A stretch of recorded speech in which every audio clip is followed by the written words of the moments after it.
kemudian tidak diketahui Pak, sudah ternyata meninggal dunia. Jadi bahwa pada akhirnya mati tidak boleh ditakuti, tapi harus dipersiapkan. Kalau kata Pak Ustaz, tidak perlu takuti, tapi harus dipersiapkan. Karena takut bagaimana kita mau takut?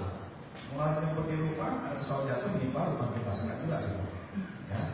Tapi intinya Bapak sekalian, bahwa ini bisa kita cegah, ya, ini bisa kita lakukan upaya-upaya untuk memperkecil risikonya. Ya, selama ini kita sudah lakukan barangkali dari berbagai macam upaya yang dilakukan oleh pemerintah, khususnya di bidang kesehatan, ya, kita kembali ke pola yang sebenarnya sudah ada dari zaman dulu.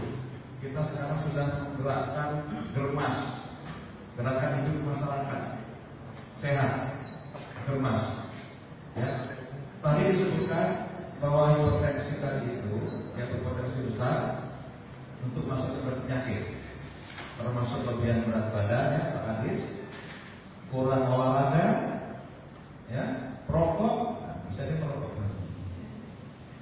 tidak dilarang merokok, tapi pengaturan tempatnya, ya. Nah, mengkonsumsi sayur dan buah, nah, kita